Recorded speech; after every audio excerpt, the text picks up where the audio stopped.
Oke, terima kasih teman-teman. Eh, Perkenalkan, saya Nisa dari BPPB Bandung Barat. Saya akan memandu acara ikhlas hari ini tentang barista.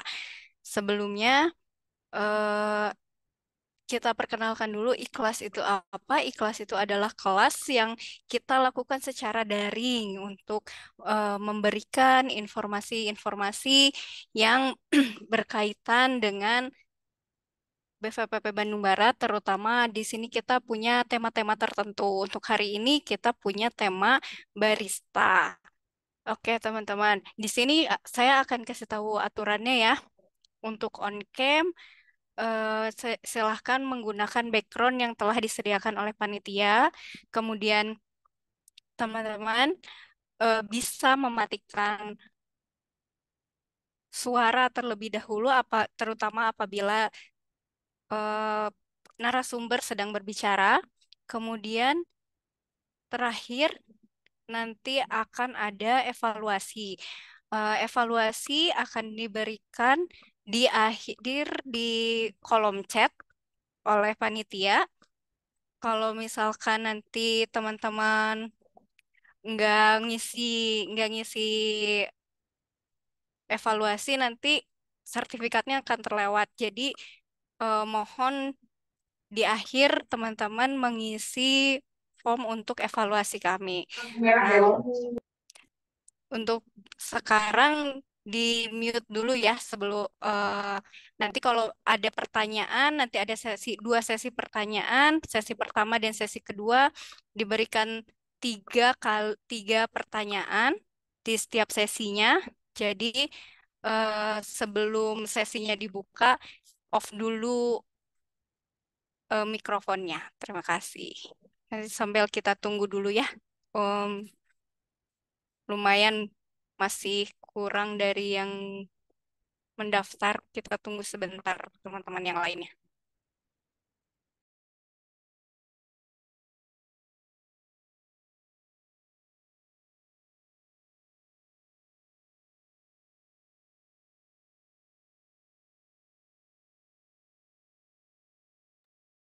Mungkin sedikit izin menambahkan, Bu Nisa, untuk teman-teman yang nanti memang ada pertanyaan, boleh ditampung di kolom chat ya.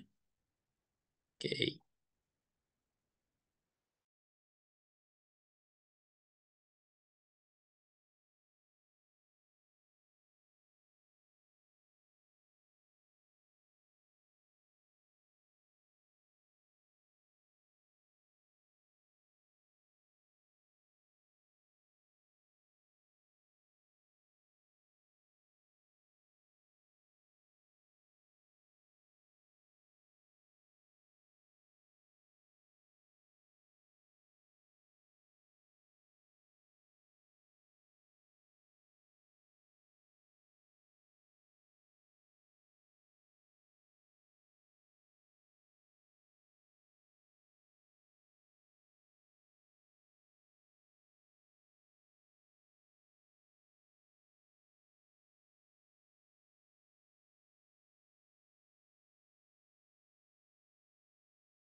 Oke, Bismillahirrahmanirrahim. Assalamualaikum warahmatullahi wabarakatuh.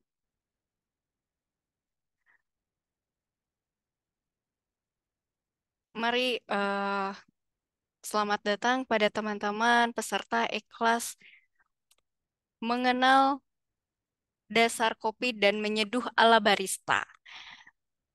Ya, teman-teman di sini mungkin yang tertarik dengan dunia perkopian eh, bisa mendalami hal perkopian di ikhlas ini bersama Kang Agung. Kang Agung Sopian, Presdir CV Cerita Bertiga. Sebelumnya saya akan membacakan CV beliau terlebih dahulu. Beliau SCAE member tahun 2016, Q, QR, Q Arabica Grader 2017, Quality of Origin Corp and Ross Switzerland EU, Quality of Origin Indonesia Center, French, instruktur barista, Ketua Forum Barista Nusantara DPW Jawa Barat 2020 sampai 2025,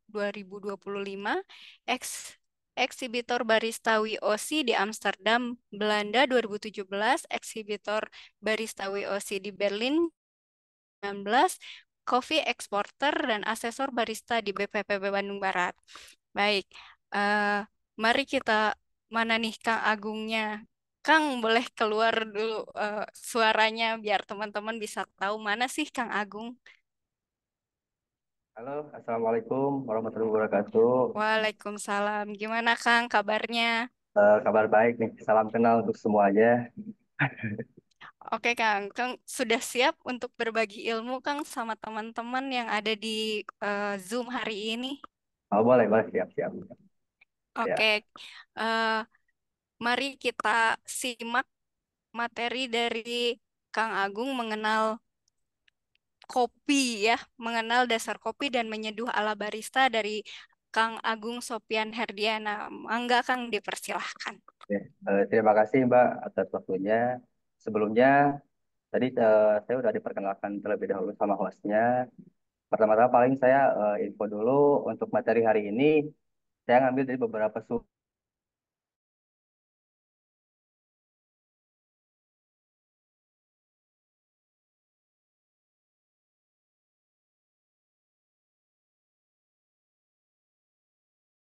Saya terjun ke industri industri kopi ini udah ya tidak sebentar, tidak lama sih dari tahun 2012. Tuh, nah materi yang saya bawakan hari ini itu lebih banyak di pengalaman pribadi sebetulnya. Nah, sebelum jauh mengenal ke barista, saya pengen bahas dulu tentang sejarah singkatnya itu kopi seperti apa. Karena kalau untuk seorang barista tidak tahu apa itu kopi, apalagi sejarahnya atau asal-usulnya seperti apa, dari mana ke mana sampai ke secangkir gelas, itu percuma kalau jadi barista. Karena seduhannya pasti tidak akan maksimal. Oke, yang pertama saya akan bahas dulu tentang sejarah singkat kopi. Kopi dulu ditemukan di Ethiopia itu pada abad ke-9. Orang yang menemukannya itu seorang pengembala kambing. Nah, awalnya itu diminum, dimakan sama kambingnya. Pengembala ini tuh menemukan ada bijinya sehingga dicoba untuk dijemur sampai kering lalu disangrai. Kalau bahasa kita di roasting seperti kopi. Masyarakat umum dari pertama di Ethiopia langsung ke Eropa. Nah, dan kopi ini pertama masuk ke Italia. Orang Italia mengembangkan minuman kopi ini sampai ke dasar-dasarnya, ada yang campur susu, ada yang black coffee gitu. Berbagai inovasi dikeluarkan oleh orang Italia.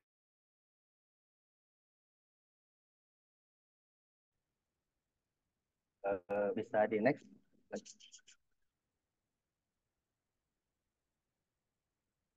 Di next aja, Mbak.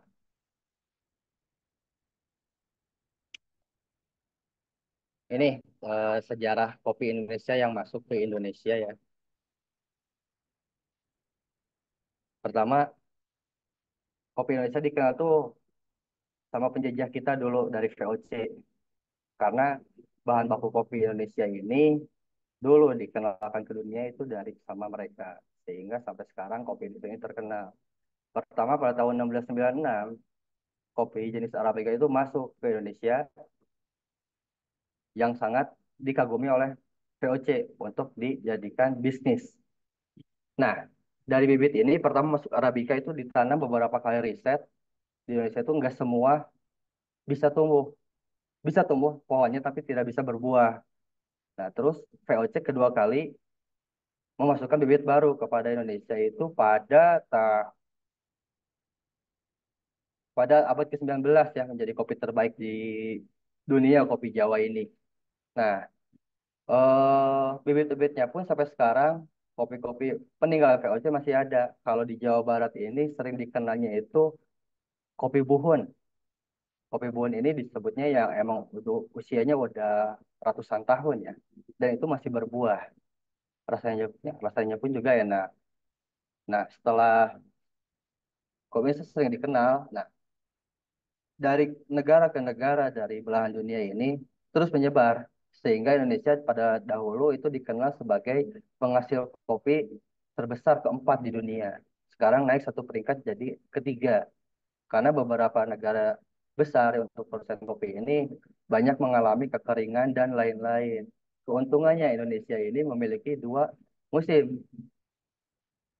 Nah, di situ jadi untuk mengontrol penumbuhan kopi, tanaman kopi itu sangat lebih mudah dibandingkan orang lain. Nah, sampai sekarang itu berbagai jenis varietas masuk ke Indonesia, nggak cuma Arabica saja. Ada Liberica, Robusta, dan Exalta. Boleh di next lagi, Mbak. Nah, ini. Arabica ini memiliki karakter yang manis dan asam yang sangat tinggi. Nah, untuk peminatnya, Arabica ini kebanyakan itu di belahan benua Eropa dan Amerika. Kenapa? Karena tidak terlalu pahit dan bisa dikonsumsi dengan tanpa gula. Beda dengan Robusta. Robusta ini memiliki karakter yang sangat pahit dan tebal. Rata-rata peminatnya itu orang-orang Afrika, Asia, karena mereka lebih suka manis. Nah, kalau untuk Arabica dianggapnya itu yang apa namanya tuh gampang karena nilai apa tingkat keasamannya yang sangat tinggi. Dianggapnya itu bisa mempengaruhi lambung dan lain-lain lah. Gitu. Cuman sebetulnya itu tidak berpengaruh asalkan perut kita diisi dulu dengan sesuatu atau makanan. Jadi untuk yang punya asam lambung atau apa minum kopi Arabica itu aman juga asalkan perutnya sudah terisi jangan sampai kosong. Terus ada masuk lagi yang jenis Liberica. Liberica ini memiliki aroma yang dominan seperti bunga-bungaan. Nah, Liberica ini munculnya itu di beberapa tempat, tidak semua di daerah atau pulau atau yang ada di Indonesia tidak bisa tumbuh semua. Kenapa? Karena Liberica ini mungkin sedikit agak manja dengan cuaca. Kadang di dataran rendah bisa tumbuh, kadang tidak, dataran tinggi pun sama. Dan emang Liberica ini peminatnya juga sedikit, karena budidayanya juga sedikit. Tuh. Yang keempat ada Excelsa. Excelsa ini cenderung seperti buah-buahan dan memiliki rasa khas seperti Robusta. Nah, Excelsa ini sedikit juga peminatnya di Indonesia. Kebanyakan coffee shop yang emang apa ya premium. Sebutannya itu premium yang memakai biji kopi yang Excelsa ini. Tapi kalau untuk di Indonesia, Arabica dan Robusta ini yang the best, paling banyak yang dipakai. Selain bahan bakunya banyak, dan rasanya bisa dijaga dengan stabil atau konsisten. Ya. Next, Mbak. Nah, ini perbedaan fisiknya setiap jenis kopi yang ada di Indonesia. Pertama, Liberica itu ujungnya sedikit runcing, mengerucut di salah satu ujungnya. Dan garis tengahnya ini yang disebut crack istilahnya, itu hampir berbentuk S, tapi tidak seperti Arabica. Kalau Arabica itu bentuknya S dan bentuknya lonjong. Terus Robusta ini bentuknya bulat dan terlihat padat. Jadi kalau untuk di bagian punggungnya itu bulatnya di sana. terus garis tengahnya atau cracknya itu lurus. Nah, kalau untuk Exalta, ini bentuknya oval dengan dua ujungnya hampir mengerucut seperti Liberica. Next, Mbak. Nah, setelah tadi beberapa jenis yang kita kenal, ada beberapa jenis juga pengolahan pasca panen setelah pemetikan. Itu khususnya yang umum di Indonesia itu ada empat. Pertama, itu ada natural proses, ada honey proses, semi wash proses, dan full wash. Keempat ini banyak yang diminat, yang berminat, yang mengkonsumsi khususnya negara-negara luar ya, karena kopi Indonesia banyak diekspor itu dari mulai zaman VOC. Dan ini empat proses umum yang dipakai di Indonesia. Next, Mbak. Pertama kita bahas dulu natural. Proses natural ini yaitu dijemur ketika pas pemetikan langsung dengan kulitnya sampai kering. Jadi tahapannya pertama kopi dipetik, setelah dipetik itu ada perambangan, yaitu mensortir atau memisahkan biji kopi yang mengambangnya. Itu direndam air sampai full, nanti biji kopi yang mengambang itu diangkat, dipisahkan. Nah, kopi yang mengambang itu, yang itu disebut, ya ada yang bilang itu kopi yang kurang nutrisi atau misalkan kopi yang kurang baik, sehingga dipisahkan yang tenggelam diambil. Setelah beres perambangan, di kopi jenis natural ini ada yang difermentasi, ada yang tidak. Kebanyakan di Indonesia itu memakai sistem fermentasi yaitu anaerob dengan cara dibekap, memakai plastik atau memakai tong. Itu selama beberapa hari atau kurang lebih di minimal 135 jam. Nah, untuk lama pengeringannya, natural ini bisa sampai 1 bulan. Karena ini mengandalkan hanya dari sinar matahari.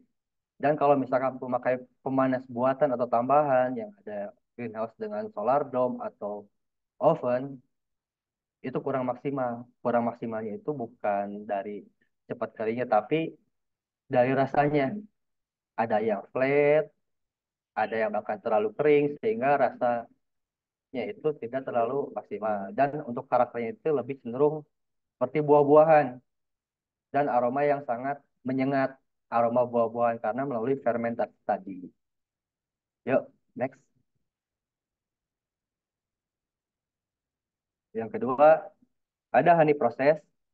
Honey proses ini hampir sama dengan natural, cuman melalui pengupasan dulu kulit buahnya. Nah, kenapa disebut honey? Honey ini itu terlihat dari daging si buah kopi atau yang disebut milk. Itu teksturnya sama visualnya seperti madu, untuk fungsinya untuk memfermentasi lewat lendirnya. Ini juga memakai sistem anaerob.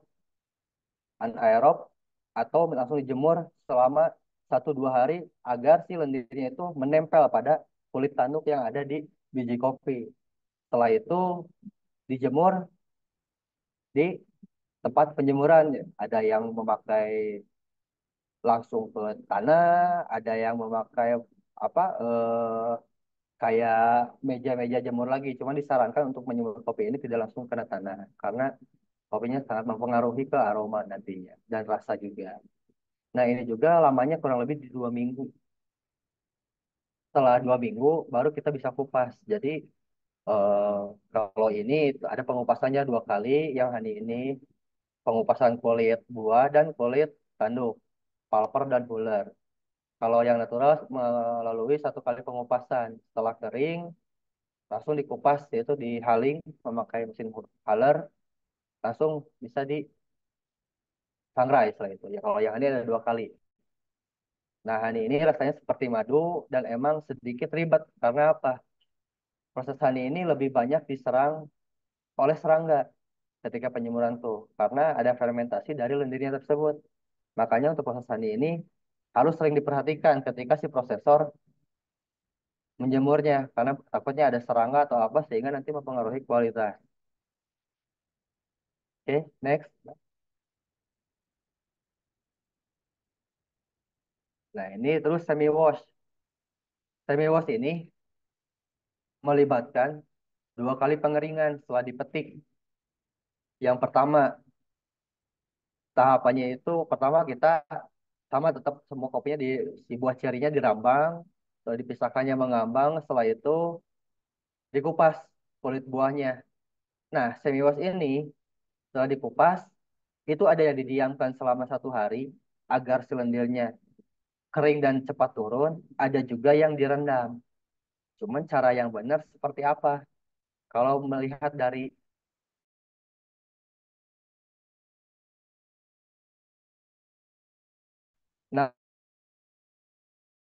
namanya semi wash ini yang benar itu dibiarkan lalu dijemur sampai ke kadar air di 30 atau 40%, langsung dikupas kulit tanduknya dan dijemur lagi green bean-nya. Nah, di situ yang mengalami 2 kali penyemuran. Kalau tadi natural sama honey itu 1 kali dijemur kulit tanduk dan dijemur buah cerinya. Kalau ini 2 kali dijemur dengan green bean-nya juga. Nah, kalau untuk rasa yang semi wash ini cenderung lebih asam dan memiliki warna kebiruan, itu blue green, dan memiliki banyak kulit ari yang menempel. Biasanya kalau misalkan memakai mesin haler yang tidak sesuai, karena mesin haler yang tersebar di Indonesia itu kebanyakan mesinnya itu untuk mesin kering. Kalau Han ini giling basah, sebutnya wet hull, karena digilingnya ketika si kulit tanduk atau si bahasa umumnya di kita gabahnya ya, gabahnya itu masih basah. Tuh. Setelah udah 11% atau 12% itu udah bisa di roasting di green bean-nya. Oke, next, Mbak. Oh, bisa next, Mbak. Nah, ini yang terakhir ada full wash. Full wash ini prosesnya hampir sama dengan semi wash. Bedanya ini ketika dikupas kulit buahnya atau cerinya, langsung dijemur sampai kering. Masih ada kulit tanduknya atau gabahnya. Sampai ke kadar air 10-13%. Setelah itu dikupas kembali kulit tanduknya sampai benar-benar menjadi green bean. Proses full wash ini cenderungnya lebih manis. Nah, kalau tadi yang semi wash dibiarkan kering dulu supaya tujuannya itu si lendirnya cepat turun. Kalau ini melalui fermentasi perendaman. Setelah dikupas atau dipulper, itu si gabahnya direndam dulu rata-rata 1 malam. Tujuannya apa ya? Tujuannya itu agar si lendirnya bersih. Langsung dijemur sampai kering. Yang masih ada kulit tanduknya lalu dikupas kulit tanduknya sehingga menjadi green bean. Aromanya ini seperti bunga-bungaan rata-rata kalau untuk kopi di Jawa Barat dan Indonesia. Terus memiliki rasa yang cenderung lebih manis dari proses yang lain. Jadi dari keempat proses ini, pertama yang natural itu karakternya lebih ke buah-buahan, terus yang honey memiliki karakter rasanya seperti seperti madu, manisnya ya sama kekentalannya. Yang ketiga semi wash ini memiliki rasa yang cenderung lebih asam dibanding yang lain. Terus yang full wash rasanya lebih manis dari yang lain. Oke, next, Mbak.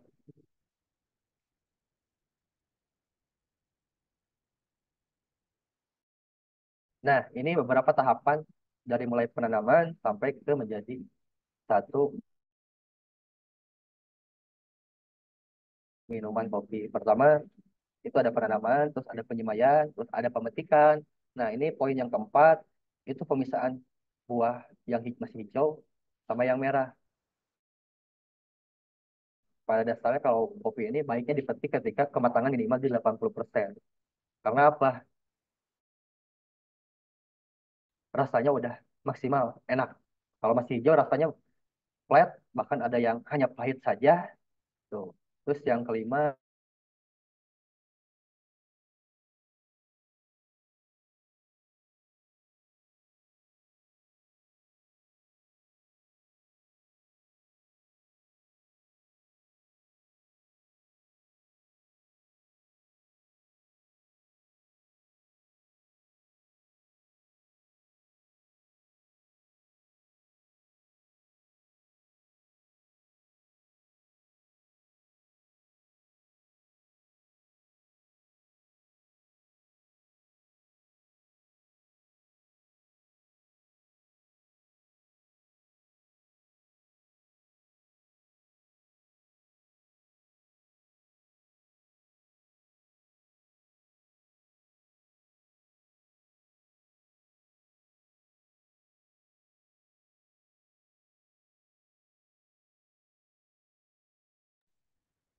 Bapak Ibu semua ditunggu sepertinya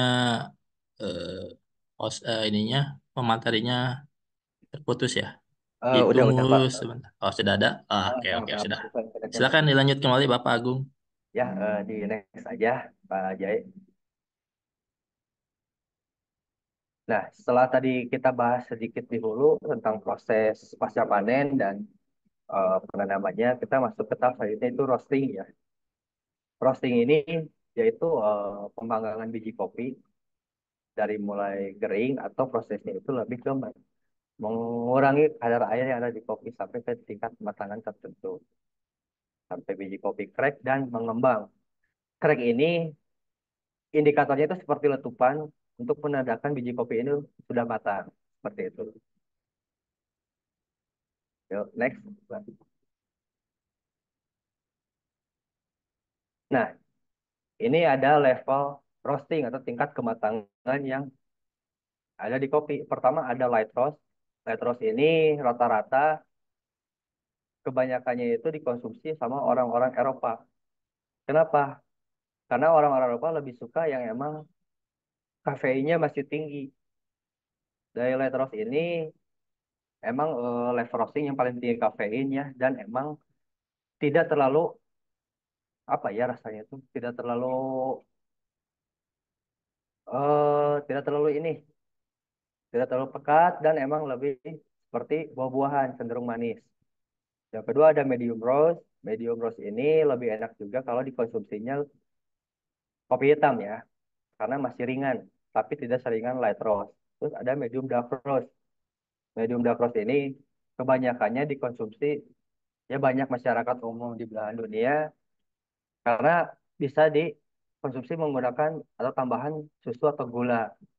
Kalau dark roast ini kebanyakan dikonsumsinya sama orang-orang yang emang di apa ya pekerja keras karena dipercaya untuk meningkatkan stamina dan bikin melek katanya. Nah, oke, next.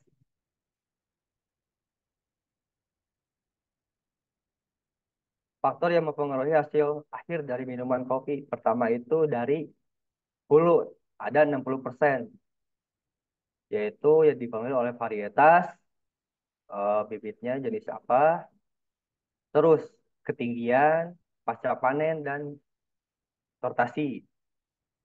Nah, belum. Yang kedua ada dari bagian roasting. Yang ketiga itu 10% dari barista. Sorry, tadi saya lupa ngebahas kalau Arabica ini kebanyakan ditanam di dataran tinggi dan Robusta ini di dataran rendah. Sehingga rasa Arabica bisa lebih bervarian ya beragam beda dengan Robusta. Robusta juga bisa ditanam di dataran tinggi, cuman tingkat produktivitasnya sedikit. Tuh. Arabica juga bisa ditanam di dataran rendah, cuman rasanya itu tidak menyenangkan menurut saya karena mempunyai khas dataran rendah yaitu bitter atau pahit yang tidak bisa dihilangkan. Yuk, next. Nah, sekarang masuk ke tahap barista. Ayo, next. Barista ini pengertiannya yaitu profesi atau sebutan orang yang mempunyai keahlian khusus untuk membuat dan menyajikan minuman berbasis kopi. Nah, barista ini sangat disarankan dan diharuskan memiliki pengetahuan tentang dasar-dasar kopi yang barusan tadi saya sebutkan. Karena apa? Kalau tidak mempunyai pengetahuan, bagaimana bisa membuat kopi? Karena barista ini tidak hanya membuat kopi, tapi harus bisa menjelaskan juga kepada customer atau pembelinya tentang jenis kopi dan tata caranya.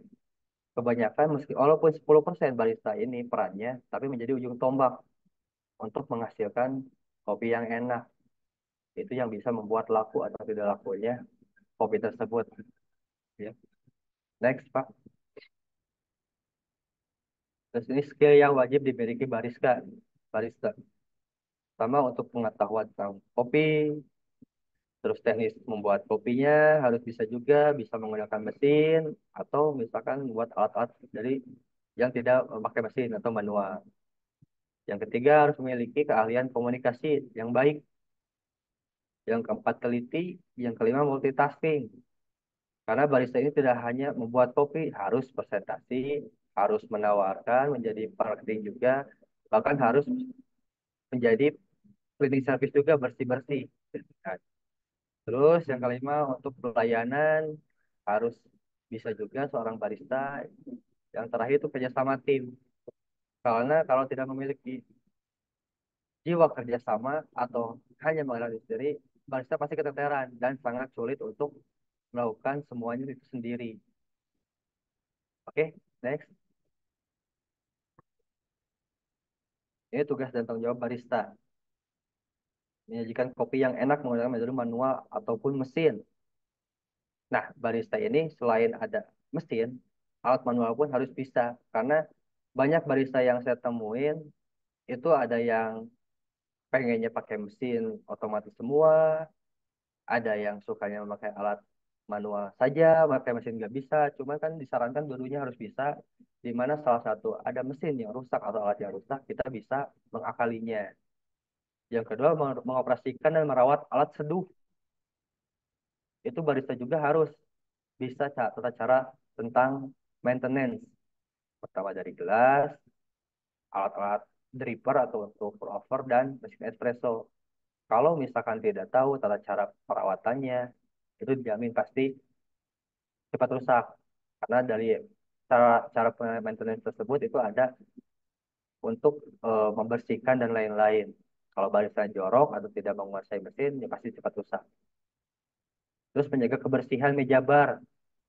Kalau kebersihan tidak hanya untuk barista sih, menurut saya semua juga harus bersih karena untuk kenyamanan dan emang terlihat sehat. Terus bisa meracik minuman non coffee untuk pelanggan yang bisa diminum. Jadi selain membuat kopi yang kopi hitam, kopi susu, cappuccino dan lain-lain, barista juga harus bisa mengembangkan. Mau itu berbahan dari kopi, mau itu non coffee-nya, karena pengunjung yang datang ke satu kafe atau coffee shop tidak semua pengen minum kopi. Bahkan ada yang mungkin ada yang bosan dengan kopi atau membuat temennya yang memang tidak suka kopi. Itu barista juga disarankan harus bisa meracik. Terus menyapa dan berkomunikasi dengan pelanggan secara ramah. Itu wajib. Rata-rata barista yang pernah saya kunjungi ada beberapa yang mungkin punya masalah dari rumah terbawa ke tempat kerjanya. Sehingga ya saya jadi pelanggan, melihat baristanya ketus, cuek, dan lainnya. Akhirnya saya nggak jadi pesan atau misalkan hanya melihat-lihat saja gitu kan. Tapi itu kan sayang. Nantinya takutnya ada customer yang loyal, melihat baristanya yang kurang senyum, ada yang mungkin cuek-cuek saja ke customer, nanti customer pada kabur gitu. Yuk, next Pak. Nah, ini teknik yang dasar yang wajib dimiliki barista. Pertama, cupping. Yang kedua, membuat kopi dengan alat seduh manual. Yang ketiga, membuat kopi dengan mesin. Kita bahas dulu yang pertama, cupping. Next, Pak. Next. Nah, cupping ini metode atau teknik untuk mengevaluasi karakter kopi yang berbeda dari biji kopi tertentu. Dengan melakukan cupping, kita dapat membandingkan karakter biji kopi dengan biji kopi yang lainnya. Nah, berarti cupping ini proses uji cita rasa secara garis besarnya untuk membedakan mana kopi yang baik dan kurang baik. Dan profesi cupping ini barista harus bisa minimal bisa menemukan atau membedakan 5 unsur rasa yang ada di kopi. Pertama itu aromanya, yang kedua itu rasa manisnya, yang ketiga rasa asamnya, yang ketiga bodinya, body itu kekentalannya, kekentalan kopi. Yang kelima itu aftertaste-nya atau kesan terakhirnya. Next, Pak. Nah, ini sejarah cupping dulu ditemukan pada abad ke-19 di San Francisco. Proses cupping ini pertama dipelopori oleh Clarence E. Bickford. Sampai sekarang cupping ini dipakai dengan cara yaitu menyasap atau menseruput kopi itu. Dan rata-rata sih yang melakukan cupping ini orang-orang QC.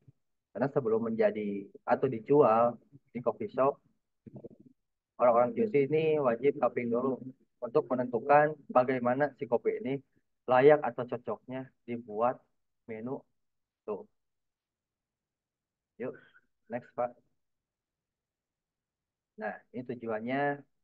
Jadi cover ini, sebetulnya cover ini profesi saya sebagai curator dulu yang selalu mencuci untuk kelayakan kopi. Karena untuk menetapkan kualitas yang harus konsisten. Terus cupping ini merupakan bagian proses quality control yang tadi saya sebutkan untuk membantu mengkoreksi proses penyeduhan atau proses roasting apakah sudah dilakukan dengan benar atau belum. Jadi sebelum kita jual pasti kopi ini harus di cupping dulu karena untuk menentukan tadi saya bilang seperti apa untuk level roastingnya atau tingkat kematangannya, seperti apa cocoknya untuk kopi hitam atau kopi susu. Next. Nah, ini mengenal sifat dasar yang kopi. Pertama itu rasa manis. Jadi si cover ini harus bisa mengevaluasi atau barista ini bisa mengevaluasi rasa manisnya seberapa banyak kandungan manis yang ada di kopi itu. Nah, yang kedua ada rasa asam, seberapa asam kopi ini. Asamnya ini ada yang menyenangkan, ada yang tidak juga. Terus yang ketiga mouthfeel.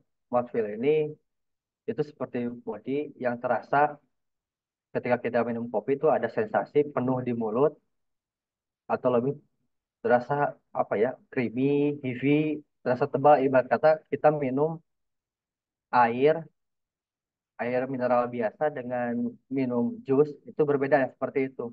Kalau untuk mouthfeel itu, kalau misalkan minum jus kan kita terasa penuh, kental tuh. Yang keempat ada flavor. Flavor ini tidak cuma rasa macam-macam yang ada di kopi, tapi kita bisa menemukan bahwa si kopi ini tidak hanya pahit dan rasanya itu emang beraneka ragam. Oke, next Pak.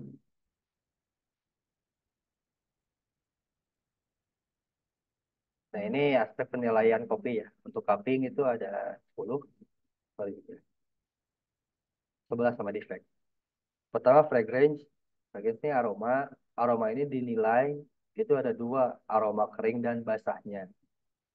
Yang kedua ada flavor. Flavor ini rasanya tadi ada apa aja. Bahkan kopi ada yang rasa tadi kayak natural seperti buah-buahan. Nah di cupping ini bakal ketahuan. Terus yang ketiga rasa manisnya. Yang keempat tingkat keasaman. Yang kelima body itu kekentalan. Yang keempat itu aftertaste. Kesan terakhir ketika minum kopi.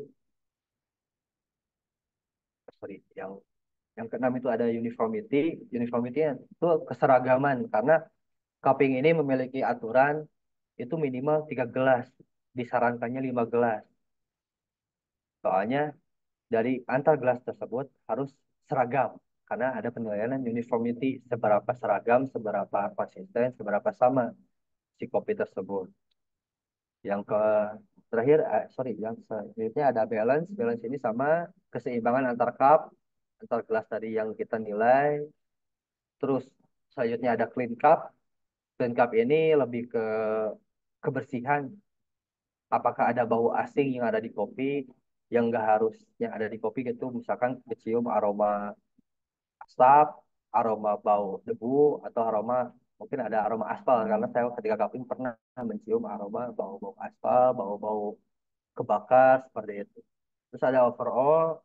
Overall ini penilaian layaknya berdasarkan kita sendiri. Kopi ini nilainya berapa. Terus yang terakhir itu ada defect, menilai tingkat cacatnya. Nah, defect ini dibagi dua, ada defect aroma dan defect rasa. Ketika kopi ini ada defect aroma, itu poinnya dikurangi dua. Kalau untuk rasa, dikuranginya 4 poin. Yuk, next Pak.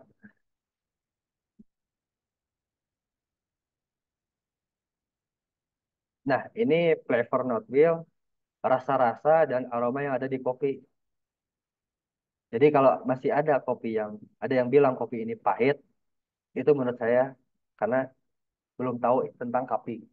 Pada dasarnya kopi ini banyak rasanya dan emang tidak pahit. Itu ada rasa buah-buahan, ada bunga, rempah, dan lain-lain. Nah, ini juga kenapa sih di kemasan kopi itu ada taste note-nya yang menyatakan bahwa rasanya seperti jeruk, seperti buah apa, atau seperti bunga apa, itu melalui cupping ini. sehingga turun dan bisa dicantumkan ke dalam kemasan. Itu bisa memilih. Nah, ini juga rata-rata untuk yang bisa cupping ini mesti melalui pelatihan dulu dan sertifikasi dulu agar si hasil evaluasinya bisa diakui. Next. Ini untuk alat-alat cuppingnya ya. Grinder, ada timbangan, ada sendoknya. Sendoknya ini seperti sendok sup. Terus ada mangkok dan air panasnya ya. Terus cupping ini cara caranya diseruput, diseruput sambil menarik oksigen. Memang kalau misalkan kita bicara manner itu kurang sopan, tapi kalau untuk di cupping itu diharuskan. Tujuannya kita seruput sambil narik oksigen itu agar ke setiap pengecap yang ada di lidah kita tuh berbarengan. Kalau kita misalkan seruputnya kayak minum biasa itu kan manis dulu ke belakangnya hilang. Makanya untuk teknik cupping ini harus setelah diseruput sambil narik oksigen. Oke, next Pak.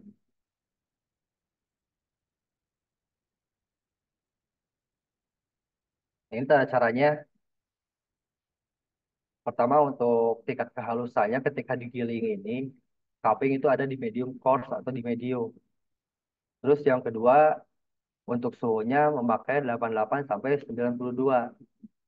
Kenapa? Ketika nanti beres proses ekstraksi, itu tidak terlalu panas dan rasa dan aroma body dan lain-lain udah menjadi utuh. Terus poin nomor tiga adalah cara analisa pertamanya itu eh, mencium aroma kering yang ada di kopi. Itu nanti kita harus catat aromanya seperti apa. Rata-rata kalau untuk kopi Indonesia, kalau untuk cupping ini coklat selalu ada, aroma coklat dan aroma bunga-bunganya selalu ada juga. Terus yang keempat, dalam teknik cupping ini digunakan rasio 150 mili air untuk 11 gram. Kurang lebih 1:14 ya. Jadi kalau untuk misalkan 10 gram, ya kita pakainya 140 gitu. Terus diseduhnya dengan teknik kopi tubruk. Didiamkan seduhan tersebut selama 4 menit. Karena proses ekstraksinya minimal 4 menit. Biar tidak terlalu panas juga dan ekstraksinya maksimal. Yang kedua, setelah setelah beres diekstrak selama 4 menit, kita cium kembali aroma yang sudah dibasahinya itu atau sudah diekstrak. Apakah aromanya sama, bertambah, atau berkurang dengan aroma kering nanti kita bandingkan. Itu harus dicatat juga. Terus yang kedelapan, dengan sendok cupping, kita harus meminggirkan bubuknya itu dari permukaan lalu cium aroma. Itu alasan ketiga. Catat juga pada flavor note wheel. Terus dipindahkan bubuknya yang mengambang yang ada di permukaan ke wadah lain atau menggunakan sendok cupping. Karena nanti ketika kita seruput atau icip, takut kalau makan ya. Terus yang 10, langsung kita diseruput ya. Itu ada setiap aturannya. Tadi yang ada 10 penilaian itu terus dicoba sampai beres. Diulang sampai menemukan hasilnya. Dan cupping ini disarankan minimal 3 orang juga supaya penilaiannya itu objektif, tidak apa menilai secara ke selera pribadi masing-masing. Next, Pak. Nah, seperti ini cupping itu. Dan tidak boleh kita mengangkat gelasnya. Jadi emang muka kita yang mendekat mendekat ke gelas. Tujuannya apa? Pertama, biar tidak terekstrak kembali si bubuk kopi yang udah di dalam nantinya goyang. Yang kedua, takutnya tangan kita memakai lotion atau apa sehingga terkontaminasi nanti baunya yang mempengaruhi ke nilai clean cup tadi. Seperti itu. Next, Pak. Nah, kita masuk ke manual brewing yaitu proses ekstrak atau seduh kopi secara manual atau tanpa mesin. Itu rata-rata memakai dripper dan paper filter. Jadi manual ya, tidak ada mesin yang memakai listrik atau lain-lain. Yuk, next Pak. Nah, ini dasar-dasar pengetahuan manual brew. Pertama ada ekstraksi. Kopi kira-kira larut 30% dari 100%, mengandung semua rasa dan aroma yang ingin dicecap dalam secangkir kopi. Dan kopi juga kurang terekstraksi bisa cenderung asam, sedangkan yang ekstraknya berlebihan cenderung pahit. Jadi kita bisa mengukur kopi ini misalkan terlalu asam, berarti mungkin itu under ekstrak. Kalau yang pahit, mungkin itu over ekstrak. Itu banyak faktor yang mempengaruhi. Yang kedua, waktu seduh. Waktu seduh ini menentukan juga kopi yang lebih pahit atau misalnya kopi yang lebih ringan atau yang tadi seperti under ekstrak tadi. Sehingga kalau kopi diseduh di bawah 1 menit, rata-rata itu under ekstrak. Dan rasanya juga ringan, lebih manis, dan emang tidak mempunyai body. Nah, dari rasa juga kurang seimbang kalau misalkan seduhannya terlalu singkat ya. Terus yang ketiga ada ukuran giling. Ini halus, sedang, dan kasar. Ini juga mempengaruhi ketika kita nyeduh kopi dengan gilingan yang halus, itu pasti kopi lebih tebal rasanya atau kita artikan lebih strong mungkin ya. Tuh. Yang kedua, gilingan sedang itu kopi lebih balance, lebih mudah juga untuk mengidentifikasi rasanya karena dari rasa-rasa tersebut kita lebih apa ya, lebih tajam lah untuk karakternya. Terakhir, gilingan kasar. Gilingan kasar ini pasti ringan karena pada dasarnya si kopi ini tidak terekstrak secara maksimal ketika kasar.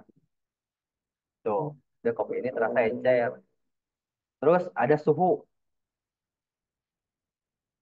Nah, ini ada yang tipe kayaknya. SCA ini merekomendasikan penggunaan air antara 90 derajat Celcius hingga 96 untuk mengevaluasi hasil seduhan kopi.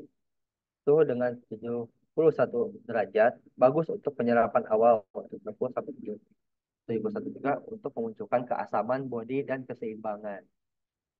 Jadi ketika kita ekstrak memulai dengan suhu rendah, kopi ini pasti cenderung asam. Kalau ekstrak dengan suhu tinggi, kopi ini cenderung pahit, logikanya ke sana. Cuman tidak semua kopi diseduh dengan suhu tinggi itu selalu pahit. Tuh. Itu kita bisa menunggu dulu sampai ke agak hangat ya. Karena penilaian kopi itu ada tiga, ketika panas, hangat, dan dingin. Tuh. Terus level roasting, light, medium, dan dark. Light roast ini yang tadi saya bilang rasanya kebanyakan itu encer atau ringan. Tapi banyak orang Eropa yang menyukai. Kalau untuk medium pasti lebih balance, rasa juga karakternya lebih keluar semua. Dan kalau dark roast ini juga rasanya pasti lebih pahit karena dari warna juga udah hitam ya. Tuh.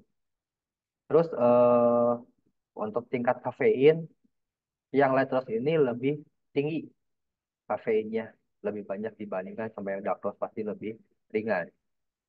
Terus ada filter. Nah, untuk manual brew ini menggunakan filter tujuannya untuk mengikis rasa pahit dan menangkap minyak yang pada kopi sehingga tidak terbawa larut. Ibarat kata kita penyaring filter ini. Next, Pak. Nah, ini jenis-jenis teknik manual brew. Pertama ada French press, itu metode setelah di press menggunakan cara ditekan dan memerlukan gelas untuk serta penutup kaca yang menyaring kopi. Yang kedua ada aeropress, yaitu secara menekan udara juga lebih ditekankan. Kopi yang dibuat dengan cara aeropress juga cenderung memiliki rasa kopi yang lebih kuat dan lebih cepat. Tuh. Yang ketiga tubruk, kopi diseduh dengan air panas didiamkan hingga ampas kopi jatuh dan mengendap ke dasar. Yang keempat ada pour over. Pour over ini teknik dengan cara menuangkan air panas dari teko ke dripper dengan cara memutar. Tapi setiap barista punya tekniknya masing-masing. Bisa dengan cara memutar, biasa bisa lurus, atau seperti apa. Yang penting tidak mengenai kertas. Jadi disarankan kalau untuk teknik pour over ini, kopi dari air itu harus langsung mengenai kopi. Jangan mengenai kertas dulu lalu kopi gitu. Next, Pak. Nah, ini faktor yang mempengaruhi teknik manual brew. Pertama, jenis kopinya. Yang kedua, proses pasca panen. Yang ketiga, alat dripper. alat ini emang mempunyai beberapa karakter yang menjadi bawaan atau karakter si alat tersebut. Yang keempat itu ada suhu. Nah, tadi yang saya bilang ketika suhu semakin panas yang kita pakai itu rata-rata cenderung pahit di awal tuh. Tapi yang saya rasakan ketika hangat atau misalkan dingin, kopi itu lebih balance, lebih seimbang. Rasanya itu tidak berubah. Dengan suhu yang rendah, kita pasti mendapatkan rasa yang lebih asam.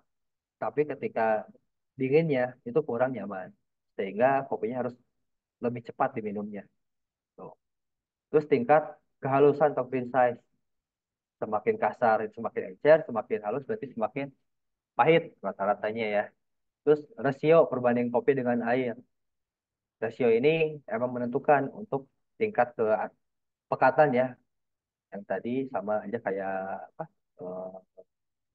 Green size. Semakin panjang rasio, semakin encer, semakin pendek rasio, semakin pekat. Terus teknik pouring. Kalau teknik pouringnya asal-asalan, terus selalu kena ke kertas, itu tidak baik juga karena mempengaruhi ke kopi. Kadang si rasa kertas atau filternya itu sering terbawa ke kopinya itu, sering terbawa larut. Makanya disarankan ya sih, air harus langsung mengenai kopi, jangan mengenai kertas dahulu. Next, Pak. Nah, ini tahapan pada manual brew. Pertama, manual brew ini ada proses blooming dulu ya. Blooming itu yaitu melepaskan karbon dioksida yang tersisa pada saat pemanggangan atau pada saat merosting. Tuh. Yang kedua ada pouring, penuangan air pada kopi. Yang ketiga ada ekstraksi, yaitu merendam kopi hasil olahan dengan waktu yang ditentukan. Next, Pak. Nah, ini golden ratio yang sering dipakai oleh barista-barista yang ada di Indonesia. Ada 1:13, 1:15, 1:18, dan 1:20. Ini tergantung kopi yang akan dipakai. Karena pada dasarnya kopi ini memiliki atau bisa dibilang cocok dengan beberapa rasio yang berbeda. Next, Pak. Ini alat manual brewnya seperti ini. Ada grinder, kettle, timbangan, thermometer, dripper, dan paper filternya. Next. Nah, ini 9 alat manual brew yang sering ditemukan di beberapa coffee shop yang ada di Indonesia. Pertama kita bahas dulu V60 ya, Pak. Next. Nah, alat ini memiliki 60 derajat kemiringannya, makanya namanya V60. Terus berbentuk V, seperti kerucut. Menggunakan paper filter juga berbahan dasar keramik, gelas, atau plastik. Mempunyai dua ukuran, 01 dan 02. 01 ini rata-rata untuk satu porsi, dua bisa lebih banyak. Rata-rata penyajiannya 1 sampai 3 menit.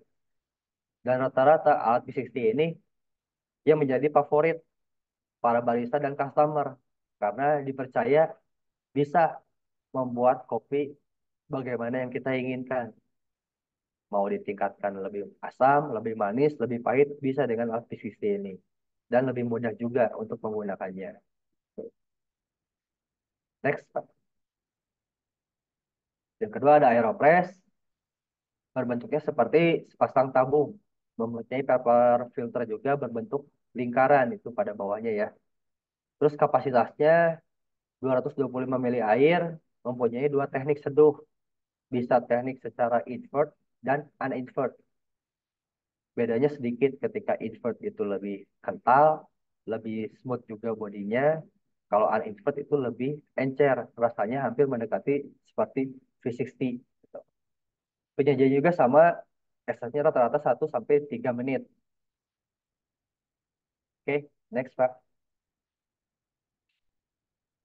Nah ini peran press yang sering kita temukan di mana-mana, di supermarket juga banyak. Bisa dibilang alat ini yang emang menjadi alat paling tua mungkin ya. Karena dari dulu alat ini sudah ada dan emang sangat mudah. Nah, press ini caranya seperti kopi tubruk, cuman di akhir kita bisa menekan ampasnya ke bawah. Untuk waktu ekstraknya sama 4 menit juga. Terus untuk gilingannya disarankan ini medium atau misalkan lebih kasar. Tujuannya biar si ampas bisa tertahan di bawah. Ketika kita tuangkan ke dalam gelas, tidak terbawa ke gelas. Kalau untuk rasa, kopi ini lebih apa ya? Lebih ke pekat sih. Karena hampir sama dengan cupping. Bedanya kalau cupping kan langsung diseruput pakai apa sendok. Kalau ini langsung diminum pada gelasnya itu. Terus memiliki krema juga pasti lebih pekat kalau pakai French press. Next, Pak. Nah, ini sipon. Sipon ini dulu banyak yang penasaran sebetulnya dibanding minat ya. Karena alatnya seperti alat lab, terus metodenya juga dengan cara langsung ada api dari di bawahnya. Itu pakai kompor atau enggak, ada yang pakai infrared juga. Rata-rata penyajiannya 4 sampai 8 menit. Nah, kalau sifon ini memiliki rasa khasnya itu berkarakter seperti kesan terbakar itu pada aftertaste-nya. Karena yaitu dipanaskan langsung dengan api.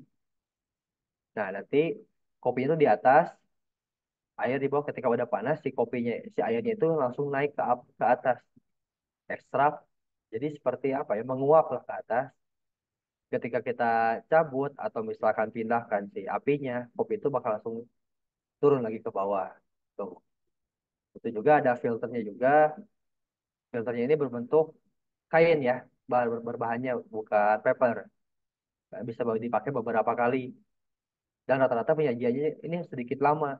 Makanya barista itu sering mengakali pakai air yang emang udah hangat atau mau panas lah, rata-rata di 60 sampai 70 derajat sehingga proses pemanasannya tidak terlalu lama.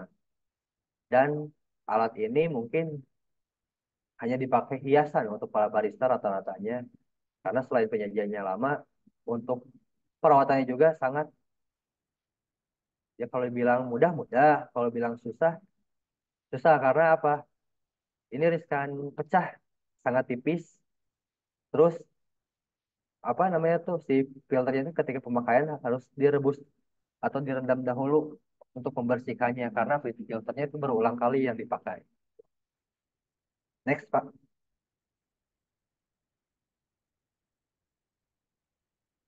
Nah, ini ada wave. Wave ini hampir sama dengan P60 bentuknya. Bedanya memiliki 3 lubang, ada yang satu lubang juga, terus bawahnya rata. Kalau tadi V60 kan runcing tuh, berbentuk seperti kerucut. Kalau ini rata. Dan si paper filternya juga berbentuk seperti bunga. Tuh.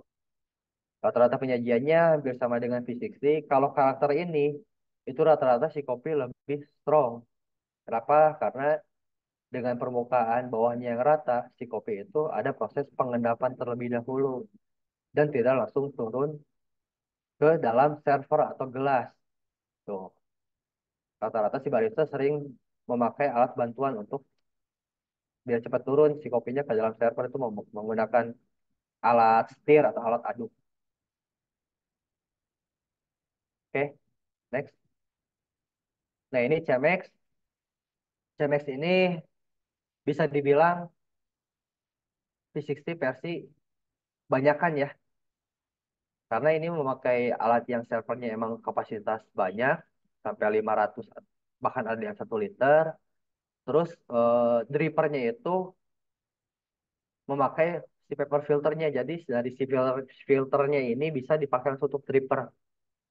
Dan si filternya ini lumayan besar juga. Penyajiannya sama kayak P60 menggunakan sistem pour over.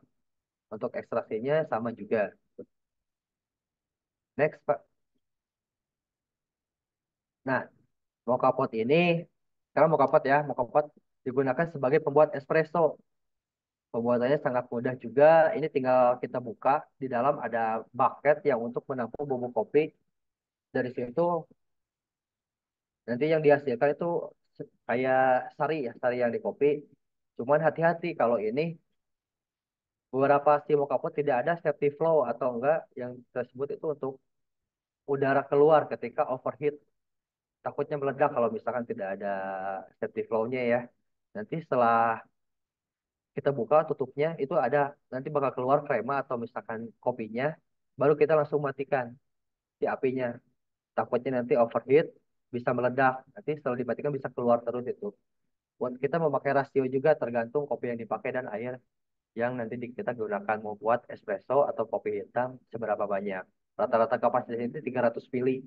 Tuh, next.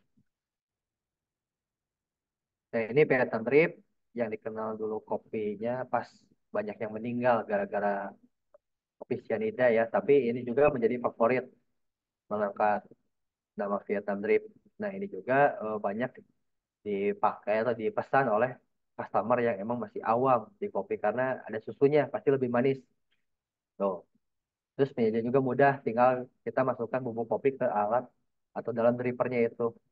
Tunggu sampai menetes dan disarankan jangan terlalu halus kalau untuk Vietnam drip ngegilingnya atau ngegrindernya. Takutnya nanti si bubuk kopi ikut turun ke bawah juga. Gitu. Oke, next. Ini Rockpresso buat espresso rata-rata penyajian 5 menit. Nah, ini ibarat kata mesin espresso yang manual ya dan memakai tenaga kalau untuk membuat espresso dengan Rockpresso ini. Rata-rata untuk kapasitas satu bucketnya ini, satu portanya itu ada di 15 sampai 17 gram, menghasilkan satu single shot espresso. Ini dipakai untuk basic, bisa cappuccino atau americano, atau cafe latte dan lain-lain. Oke, next. Nah, ini rasio pouring dengan 4 interval. Ini kita memakai 1:15. 15 gram kopi dikali 15 air, yaitu total airnya ada 25 gram air ya. Interval pertama yaitu blooming 30 gram 30 detik. Berarti blooming yang dipakai di sini ini 2 kali berat kopi selama 30 detik. Terus yang kedua pouring 65 gram 30 detik juga. Jedanya interval ketiga 65 gram 30 detik juga. Interval keempat 65 gram 30 detik juga. Berarti ini setiap interval memiliki atau memakai berat kopi apa setiap intervalnya 60 gram dan 30 detik. Rata-rata yang dihasilkan dengan teknik seperti ini bakal balance mulai dari asam manis, asam, pahit, bodinya ini akan seimbang. Waktunya 1 sampai 3 menit. Ya, 40 detik. Next.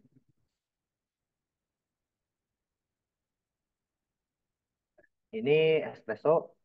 Kang, izin dulu, Kang. Oh ya, boleh. Kita sudah tampung beberapa pertanyaan ya. Kita Ya, akan lihat ini ada dari Mbak Ani Malina. Saya mau oh boleh bertanya boleh. cara mengukur kekeringan biji kopi tanpa alat pengukur karena belum punya pengukur kadar air. Kalau manual bisa apa enggak, Pak? Terima kasih. Saya jawab dulu ya. Nah, kalau untuk mengukur kadar air tanpa alat, rata-rata petani terdahulu itu pertama melihat visual.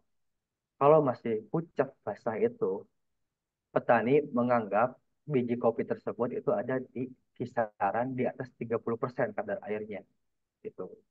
Terus kalau misalkan bijinya terlihat agak kering sedikit, petani udah tidak melihat visual lagi, tetapi dengan cara digigit. Kalau misalkan kadar air masih basah di atas 15%, itu pasti kopi akan ya bahasanya benyek gitu ya. Atau enggak pasti lebih empuk. Ukurannya, patokannya ketika kopi udah di kadar air yang ideal, patokannya gigi patah aja itu. Jadi bisa petani-petani terdahulu kayak gitu, jadi dengan cara digigit. Cuman itu tidak menentukan bahwa kadar airnya sekian, hanya menduga. Makanya disarankan sekarang itu banyak kadar air yang emang harganya sangat murah, lebih baik memakai itu. Atau enggak memakai sistem liter. Kalau petani dahulu selain digigit, itu ada memakai sistem liter. Kalau misalkan kopi 1 liter itu tapi harus berupa gabah ya. 1 liter itu sering dianggap 1:1 dengan 1 kilo. Harus, tapi masih berbentuk gabah. Jadi melihat volumenya. Tapi itu tidak Oke. pasti juga. Jadi disarankannya emang harus memakai alat kadar air. Harganya juga ada yang murah sekarang, start dari 50.000 gitu.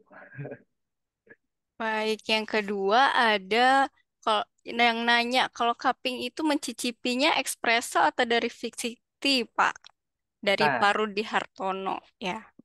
kalau cupping ini mencicipinya bukan espresso, bukan manual brew. Tuh.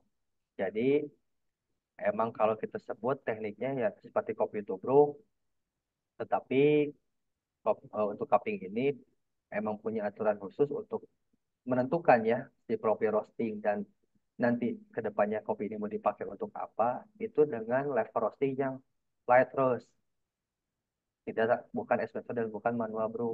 Tujuannya apa? Kenapa harus light roast?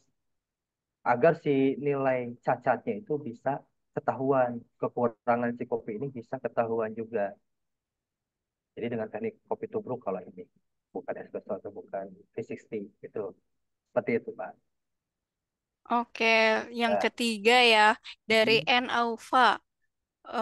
Kopi yang difermentasi dengan baik dengan tidak itu bedanya seperti apa? gimana gimana? Kopi yang difermentasi dengan yang tidak bedanya apa? Kopi yang difermentasi Dengan yang tidak tidak. difermentasi bedanya apa katanya?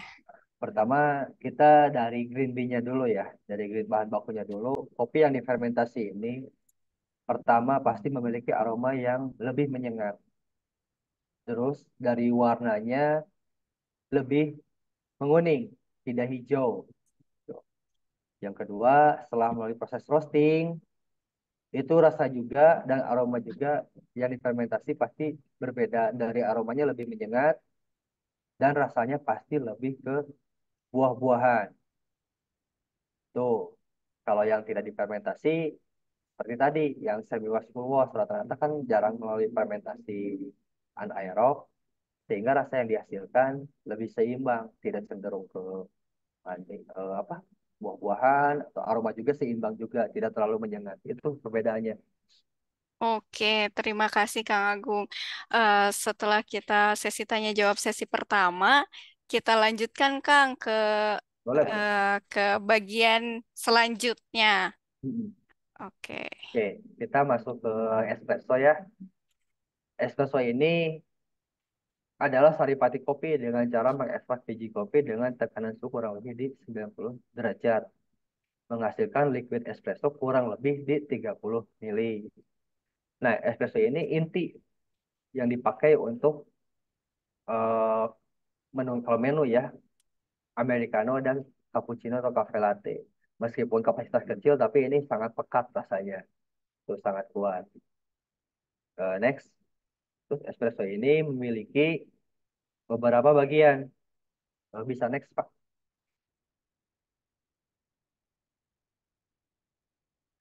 Memiliki beberapa bagian, yaitu ada krema, liquid, dan hard. Krema ini lapisan kuning kemasan paling atas, yaitu seperti busa. Tuh, krema juga tidak bertahan lama. Kalau misalkan didiamkan lama itu pasti hilang. Terus yang kedua ada liquid. Liquid itu lapisan utama pada espresso. Yang ketiga ada hard. Hard ini lapisan yang lainnya yang terlihat pada gelas espresso. Pada dasarnya atau espresso yang ideal itu suka terlihat warna-warna yang dihasilkan pada beberapa sudut gitu kan. Ada yang kemerahan, coklat tua atau lebih muda, tapi akhirnya bakal hilang menjadi hitam dan hanya krema aja. Hard ini tidak bertahan lama juga. Next.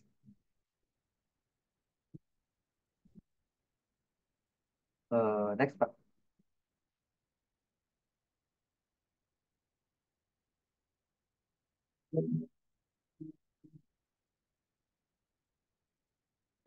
Next Pak. Sebentar, Mas. Ya, ya. Nah, ini kriteria espresso ya. Ada yang under extract, ideal, sama over extract. Kalau under extract ini warnanya coklat kekuningan tuh. terlihat ringan dalam waktu kurang lebih 10 detik sudah beres. Ini menggunakan mesin ya. Terus yang kedua, ideal ekstrak itu waktu yang dihasilkan antara 20 sampai 30 detik dengan visual krema berwarna coklat keemasan dan liquidnya rata-rata 30 mili. Over extract itu waktu yang dihasilkan lebih dari 35 detik dengan visual gelap seperti terbakar dengan cara dengan warna krema lebih tipis cenderung hilang.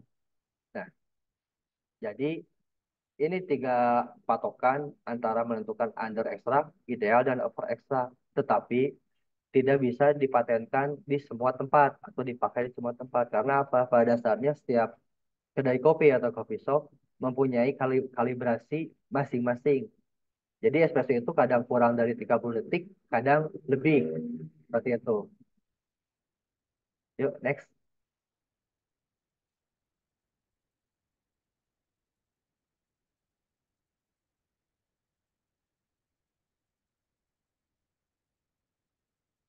Nah, ini beberapa istilah. Pertama espresso, ristretto, lungo, dan doppio. Jadi espresso, jadi sudah kalau ristretto ini apa namanya itu ekstraksi sebelum espresso. Bukan ekstrak tapi espresso yang waktu ekstraksinya lebih sebentar. Kalau espresso tadi 20 sampai 30, kalau ristretto ini ibarat kata porsi setengahnya dari espresso dan rasanya lebih manis. Tuh, kalau untuk ristretto. Kalau untuk lungo, lungo ini lebih lama dari espresso waktu ekstraknya. Rata-rata ada di 60 mili sama lebih dari 50 detik. Tuh.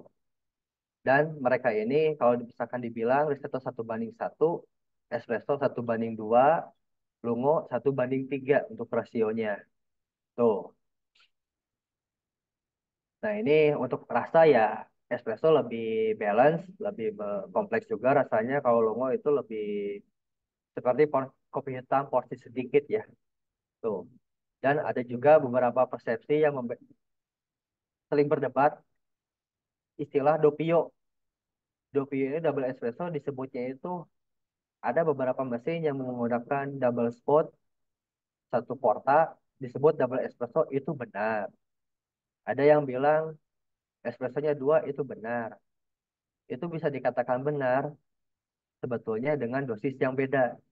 Kalau misalkan kita masih pakai satu dosis yang sama dalam satu portafilter ketika ekstrak, meskipun dua spot itu masih dianggapnya single espresso karena dosisnya masih sama. Cuma gelasnya jadi dua, dibagi dua. Kalau beda gelas ya itu baru kita bisa disebut, beda dosis, baru disebut double espresso. Seperti itu. Yuk, next. Nah, ini alat yang digunakan untuk membuat espresso menggunakan mesin. Sama timbangan harus selalu ada karena emang harus ditimbang ya si kopi ini tujuannya biar konsisten setiap pembuatan. Ada temper, temper ini yang bentuknya kayak ini untuk proses pemadatkan ya temper ini. Ada portafilter untuk menampung bubuk kopinya. Next, sekarang masuk ke latte art. Latte art ini adalah seni menggambar di atas permukaan kopi dengan cara mencampurkan espresso dan susu yang panas yang sudah terdapat foam pada susu tersebut. Next. Nah, istilah latte art ini, istilah yang ada pada latte art pertama ada frotting. Frotting ini adalah proses memanaskan atau steam susu dengan tujuan menghasilkan foam dengan dengan suhu sampai kurang lebih di 65 derajat. Jadi kalau misalkan kopi lebih dari 70 derajat, susunya itu bisa mempengaruhi rasa, bisa lebih pahit, tingkat manisnya kurang. Tuh. Bahkan si susunya itu bisa pecah. Tuh. Yang kedua ada stretching. Stretching ini adalah proses pembuatan foam atau busa pada susu. Indikatornya itu ada bunyi berdecit.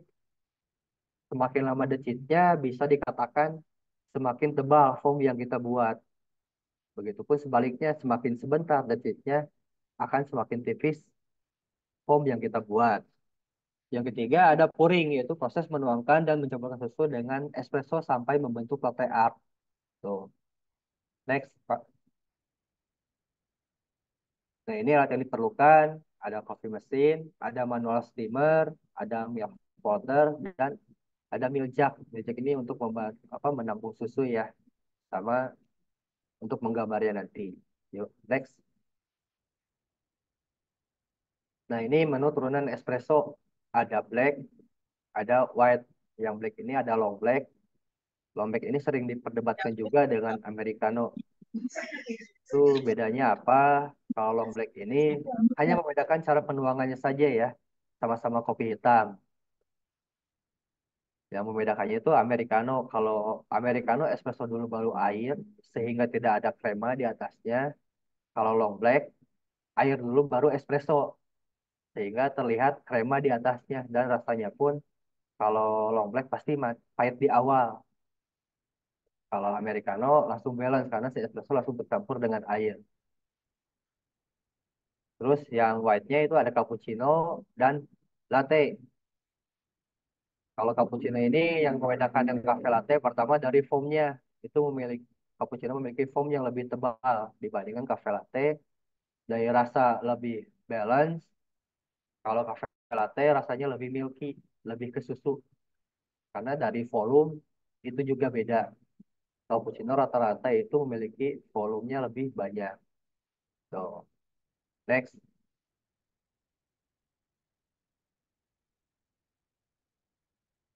Nah, ini ada video tata cara pembuatannya ya.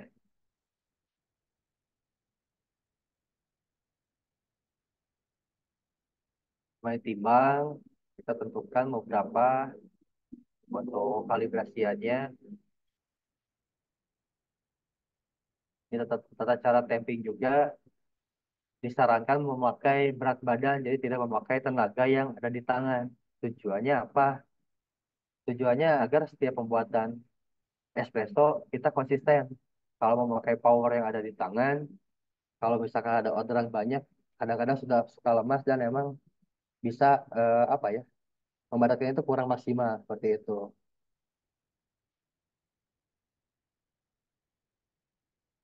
Dan ini juga setelah pembuatan espresso harus langsung dibuang ampasnya, jangan sampai didiamkan di mesin ya, karena itu bisa mempengaruhi ke dalam kebersihan. Nanti pembuatan espresso selanjutnya takutnya kebawa rasa yang sebelumnya, itu rasa lebih pahit.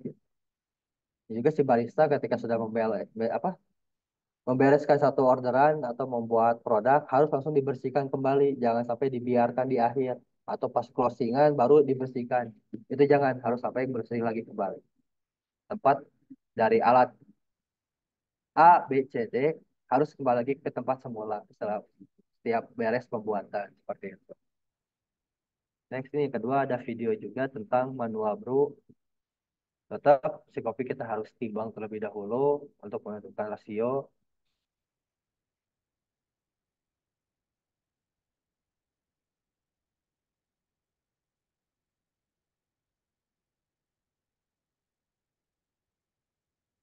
Ini green size-nya juga manual brew kurang cocok kalau untuk terlalu halus karena nanti bakal jadi lama ekstraknya. Takutnya menjadi over ekstrak. Ini cara melipat kertasnya seperti apa. Diusahakan tangan juga harus bersih. Ini memakai suhu 90.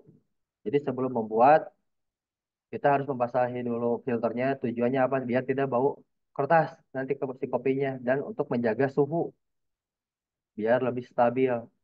Menghilangkan bau-bau yang lain juga. Nah, ini blooming dulu. Membasahi seluruh permukaan kopi dan menunggu. Nah, blooming ini disarankan harus seperti tadi ya, mengembang seperti cupcake. Itu bisa dikatakan indikatornya bahwa si gasnya itu mulai terlepas si karbon dioksida itu. Nah, ini pakai rasio 1:15 dengan waktu hampir 2 menit. Tuh.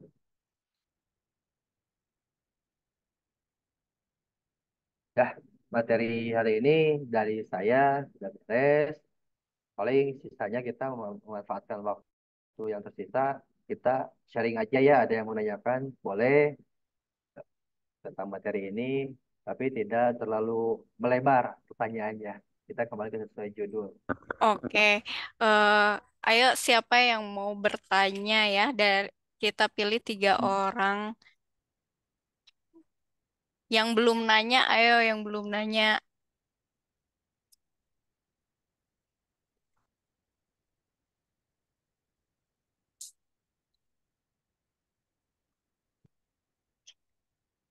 Ini ada yang nanya dari Pak Rudi lagi nih, Mas. Ya. Katanya gimana cara milih mesin espresso yang bagus tapi harganya merakyat biar berapa bar minimal mesin espresso yang baik. Mangga, Kang. Nah, kalau untuk harga merakyat, kita kembali lagi mau diambil fungsi lebih di espressonya atau untuk steamernya ya. Kalau untuk bicara bar itu minimal ada di 8 bar, saya sarankan. Karena apa? Kalau misalkan mengekstrak espresso itu di bawah 8 bar atau misalkan 5 atau 6 bar, itu kurang maksimal. Rata-rata yang dihasilkan under ekstrak. Yang kedua, dari steamernya, tekanan uapnya itu kalau di bawah 8 bar, itu kurang, menurut saya, bakal lama proses steamnya. Yang idealnya itu di bawah 10 detik sudah beres, itu bisa sampai 1 menit. Itu. Tapi balik lagi kalau misalkan nyaman dengan tekanan bar atau yang 6 atau 5 itu masih masih oke lah. Kebanyakan sekarang kedai-kedai kecil juga memakai yang rata-rata 6 bar itu dengan harga 5 juta ke bawah. Itu mereka bisa beradaptasi. Gitu. Itu harganya berakyat kalau menurut saya dibanding memakai apa ya namanya tuh manual tadi. Progresor karena itu memakan tenaga dan waktu. Itu sih Pak. Baik, selanjutnya ada dari Ilham. Apakah ada perbedaan jenis kopi dengan asal yang berbeda, misal Arabica Gayo dengan Arabica Flores? Gimana, Kang? Nah, saya jawab juga ya. Kalau untuk perbedaan itu pasti ada. Karena apa? Pertama, sebelum jauh ke rasa dan proses pengolahan, kemungkinan bibitnya juga yang dipakai itu berbeda. Pertama itu. Yang kedua, dari ketinggiannya juga pasti berbeda. Itu kalau dari rasa ya, yang kita rasanya aja. Kalau rasa Arabica Gayo itu lebih khas dengan rasa tropical fruitnya. Itu susah dihilangkan karena apa? Arabica Gayo ini bisa dikatakan memakai bibit yang emang induk dari Arabica kebanyakannya stekannya itu. Sehingga dari fisiknya pun berbeda. Sedangkan Flores itu bedanya dengan Gayo apa? Flores ini memiliki karakter rasa seperti vanilla. Tuh. Kalau misalkan apa namanya tuh Arabica Flores ini di cupping dengan cover profesional atau grader itu yang membedakannya. Flores mempunyai rasa vanilla baik dari rasa ataupun aroma. Kalau Gayo tidak. Itu kalau rasa ya. Cukup menjawab tidak atau enggak kalau misalkan mau langsung ngobrol tidak diketik boleh. Oke, selanjutnya ada nih yang nanya, yang belum, saya pilih yang belum nanya ya. Ya, boleh, boleh, boleh. eh Perbedaan biji kopi blend dan yang full maupun oh ini udah dijawab tadi ya. Jenis kopi apa yang paling enak buat latte atau V60? Mungkin ini dari Pedi Perdiansyah. Nah, kalau bicara paling enak kan itu beberapa coffee shop punya SOP-nya masing-masing ya dan punya customer yang berbeda-beda seleranya.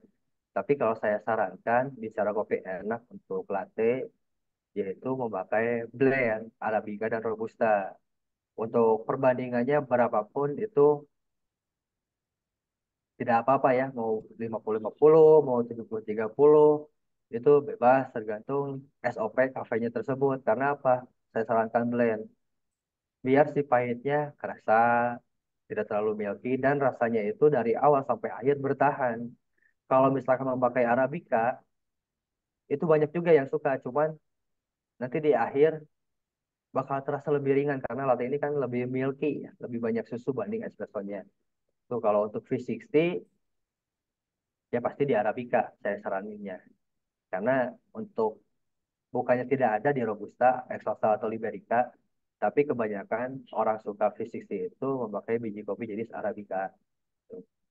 Karena Arabica ini rasanya bervarian dan emang bisa diulik mau sebarang segimanapun rasanya, mau dinaikin tingkat asamnya atau manisnya atau aromanya itu. Berbeda dengan jenis kopi lain mempunyai rasa yang khas yang tidak bisa dihilangkan. Tuh. Oke. Ini kayaknya masih ada yang penasaran nih. Mungkin Boleh, Bang. tadi kurang ya. Eh, apa bedanya Americano sama long black?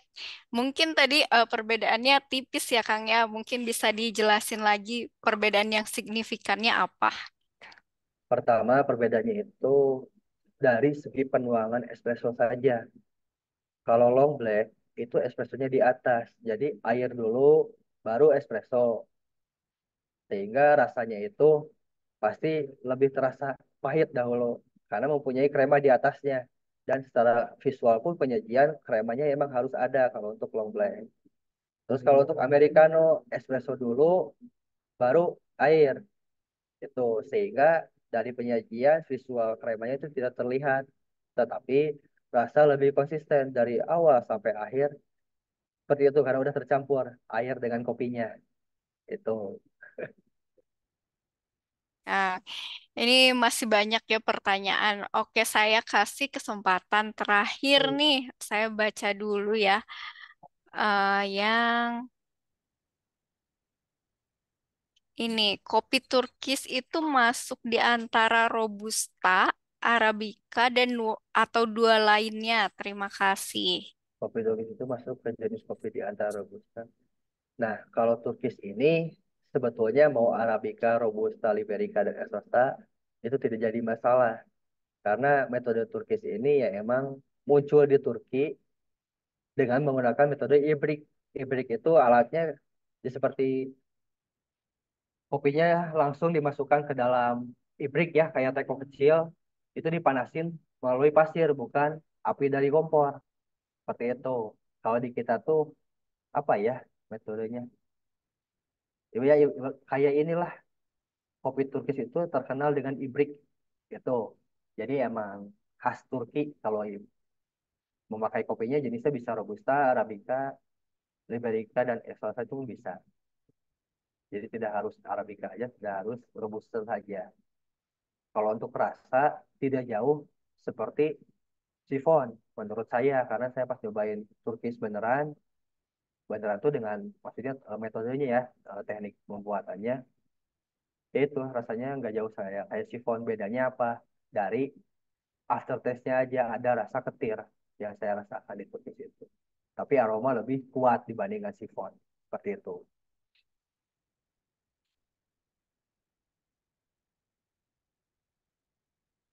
Ada lagi Oke, teman-teman.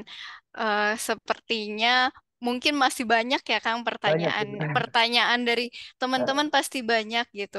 Eh, cuma kita karena waktu kita tidak banyak, mungkin teman-teman yang masih penasaran untuk tentang seperti apa barista, roasting dan lain sebagainya bisa mengikuti pelatihan PBK yang durasinya panjang ya, Kang ya. Nanti Ya, juga ketemu sama Kang Agung dan ketemu sama instruktur-instruktur lainnya.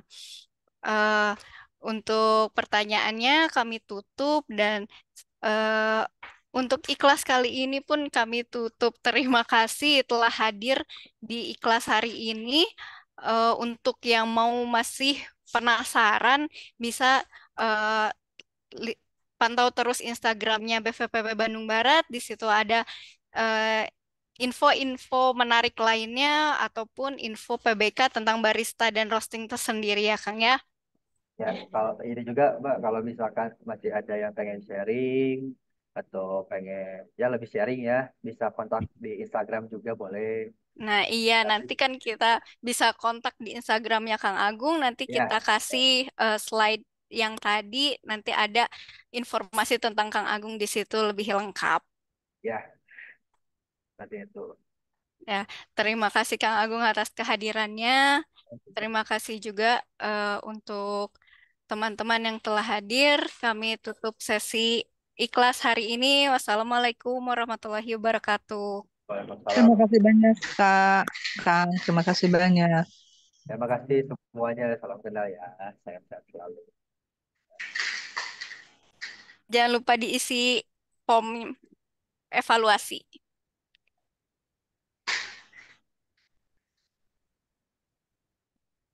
Mohon Kang Agus.